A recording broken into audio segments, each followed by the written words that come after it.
Dear friends, today I'm going to talk to you about 10 points for educators to remember to be effective in teaching students in today's world, especially in our classrooms, in the schools.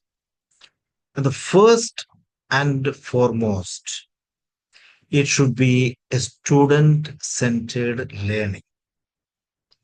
We as teachers, we as educators, focus on the learner rather than the teacher.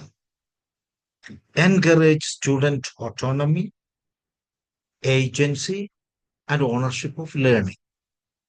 Pope Francis, in his Global Compact, the first point proposed by Pope Francis to us of educators is this: consider persons as the center of education. It should be a person centered education. Pupils or students must be our focus. And that's the first point. The second point is personalized instruction should be given because all of us know every student is different, unique from one another. And therefore, we cannot give one size fit for all education. Recognize that each student learns in his or her own pace. They are differently learning.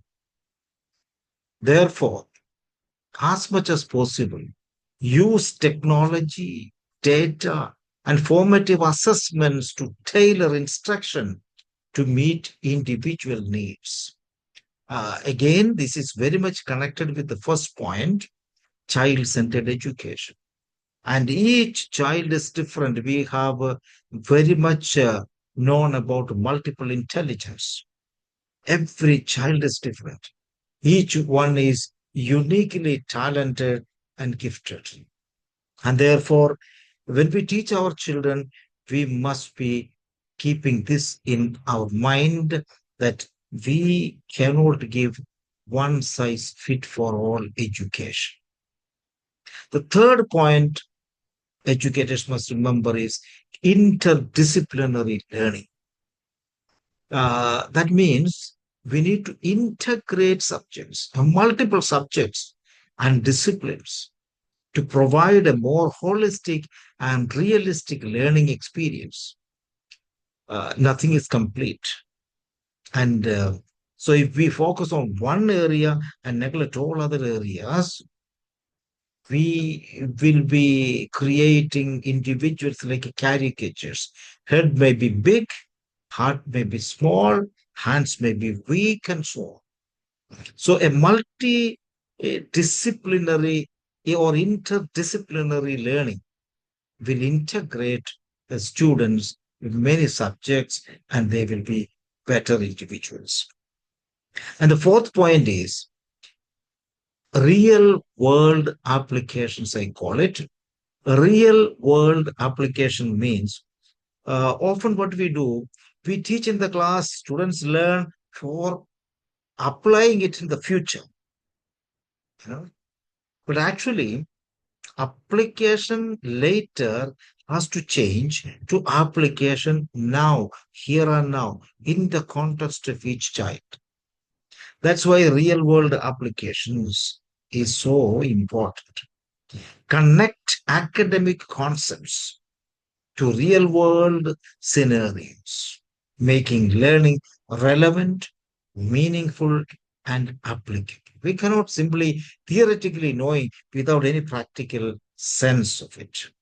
We must make people with um, uh, with socially committed citizens, with an idea of social commitment, justice, and also whatever we learn, we must apply in today's situation, their context.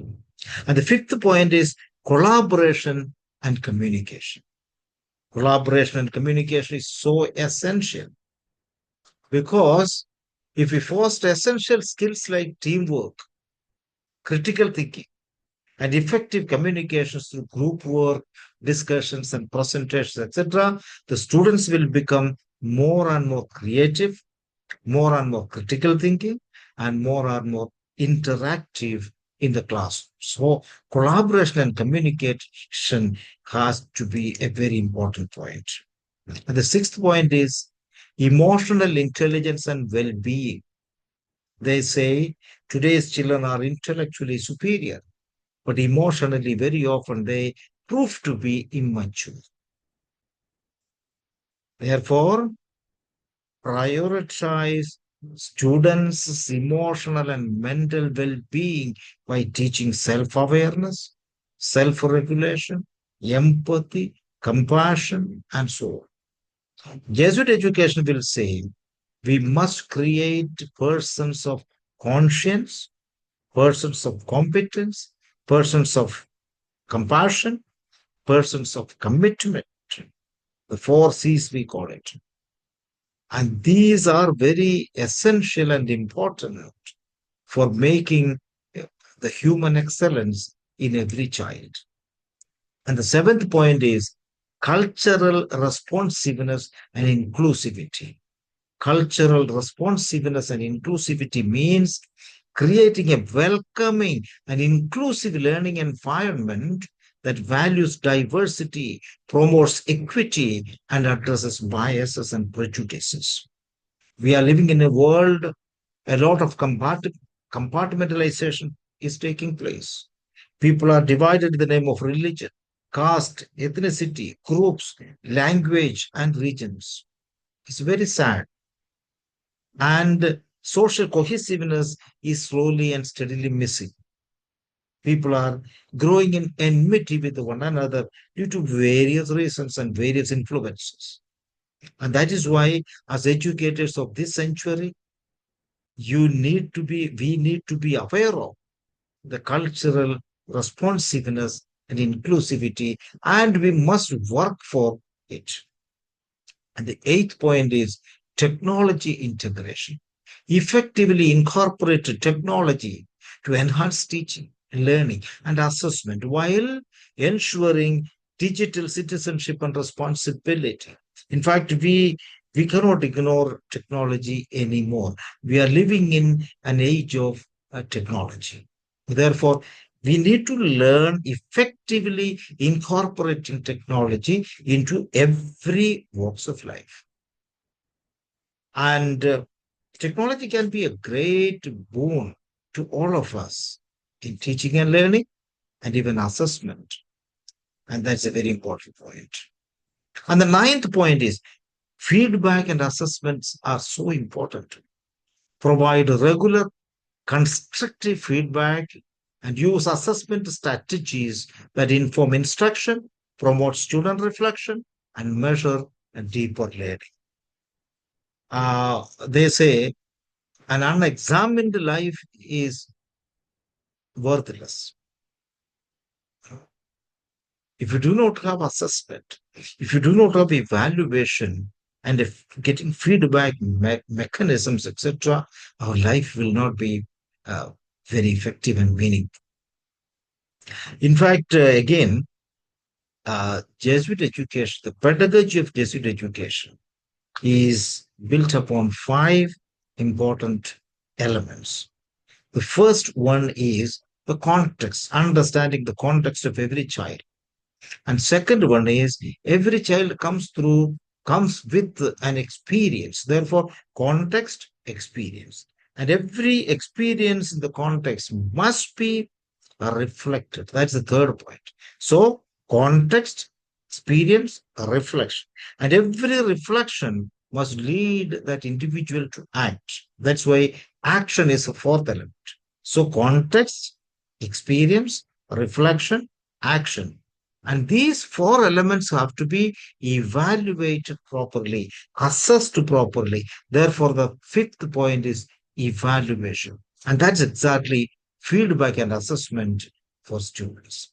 The 10th vital point for educators today is we need to have continuous professional development. Stay updated on best practices. We need to do some research and also get the results of researchers, use technologies for continuously improving our teaching practices, our pedagogy, our methodology, and also the students' outcome. Continuous professional development is very, very vital. And especially today, in the changing circumstances, in the light of the NEP, I always talk to the educators wherever I go for seminars. I tell them it is very, very important for us to be updated people, even their own subjects, as well as what is the latest methods that is in the education field. By keeping these 10 points in mind, educators can create a better learning environment that prepares students to be successful in an ever-changing world. I think these 10 points, that is student-centered learning, personalized uh, instruction, and also interdisciplinary uh, learning, real-world applications, uh, collaboration and communication, emotional intelligence and well-being, cultural uh, uh, it's so important to have cultural responsiveness and inclusiveness, technological integration and feedback and assessment, and finally, continuous professional development. These 10 points will make educators uh, effective and also serving the human community better by educating our children qualitatively better citizens for the future. Thank you.